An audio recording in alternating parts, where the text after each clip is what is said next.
Hi, I'm Kevin Klein, City Councillor for Charleswood, Tuxedo, Westwood, and Chair of the Winnipeg Police Board. I wanted to bring you up to date after our council meeting on Thursday about a few motions that I put forward that did not receive a positive reply, if you will. The first one is the motion that I put forward, and we've talked about it before, about accountability for senior executives at the City of Winnipeg, accountability for managers, directors, anyone really that has the ability to sign off on a vendor contract or somebody who makes purchases on behalf of the City of Winnipeg, which means it's on behalf of you. I put forward that I would like to see those people be accountable to our taxpayers. And what I would like them to do was they would fill out a disclosure every time they had lunch with somebody, every time they received a gift and what was the nature of that gift. It's all right here. They would tell us the source of the gift and the date they received the gift. Was it lunch? Was it dinner? Was it beverages on a patio? Was it a shirt? Was it a jacket? Was it a trip? The circumstances under which the gift was given or received. Well, maybe they knew that person and they got a gift, their friends, their relatives, or whatever. That's fine as long as the gift and that person wasn't involved in any purchases or contracts that that person would sign off for. Simple question, easy to ask, right? The gift's estimated value, we would like to know what that estimated value of the gift is and what the recipient intends to do with the gift. Do you intend to keep it? Are you going to send it back? We should know that. And also, all of that disclosure would be sent to our auditor so it could be checked and verified. And then those disclosure statements would be put out quarterly so we could review them. Now, I know compromise is important in politics, so I brought this up because the mayor and his EPC said, nope, they do what their thing is, right? Somebody puts up their hand, says, oh, I'll move that we accept this as information, and everyone, yes, and then it goes away. When that happens, do you know that it doesn't even go to council? It doesn't even get talked about on the floor of council because the mayor and his 6 or more friends say, no, we're going to take it as information, thanks. And that's where it dies. Nobody else gets a chance to vote on it. Nobody has to stand up for their votes. Very unfortunate because I brought it up yesterday because there was an opportunity for me to sneak it in and no one talked about it. So it doesn't mean I'm going to stop. I don't give up that easily. I'll find a different way and I'll just keep asking. The other thing that I guess, got lost in the EPC world of the mayor was a request that I had made to the Standing Policy Committee of Parks about the use of parks. Recently, I've received an awful lot of phone calls about people complaining about the activity going on in their parks. Now, in some of those cases, I want to be honest, right? I'm not going to give you a political answer and say, you live next to a park. That's where kids go. That's what they're supposed to do. That's what we want them to do. And that's why you bought a place next to a park, maybe. Or you wanted the, extra room that it gives the impression of.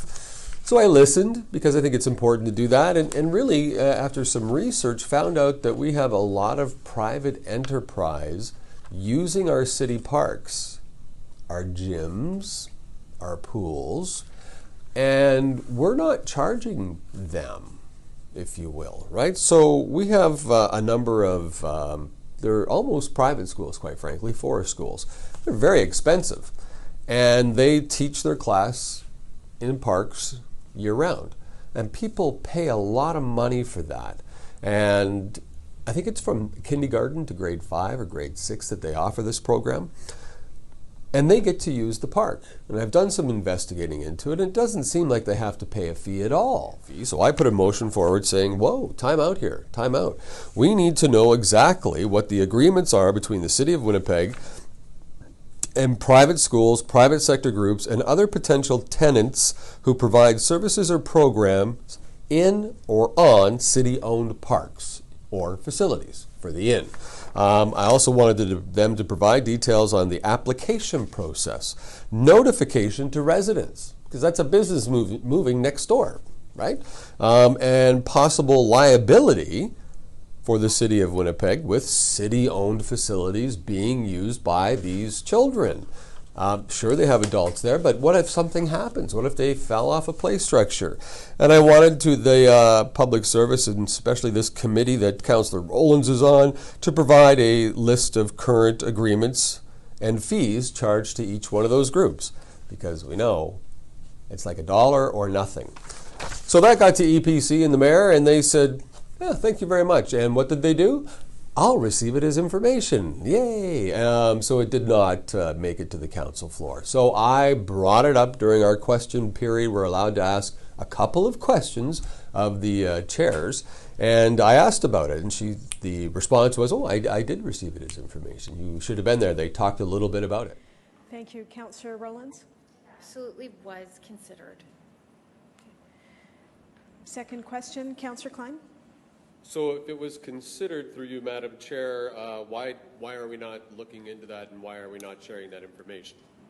Thank you. Councillor Rollins? So in part it was considered, and in part it was because of the consideration that there was information being shared, and the councillor likely reviewed the discussions that we had and the public services thoughts on some of the motion and the parts that had been communicated, and so happy to talk offline with the councillor on the meeting's discussion if there was something that was a matter of the public record that isn't understood, and if he has other specific questions for the department, happy to sit down with both the department and him. I don't want to hear their talk. I want to see the evidence. I would like to read why this is happening. I would like to see personally how much they're paying, and I would like to know what groups are using it and how are we policing it and how did we inform the neighborhood. That's accountability. That's what I thought being an elected official was all about. And again, I'm not going to stop. There's people that have a very very good argument as to wanting to know this information, and private enterprises making money off our resources. Can't do it like that. If you hear of anything, if you have any questions, by all means send an email to kevink@kevinklein.ca, or you could leave a message on any one of the social media platforms. And I hope you're following on Twitter. I hope you're following on Facebook and Instagram, or join my LinkedIn. LinkedIn will give you lots of information about me, and you can also check the website, kevinklein.ca.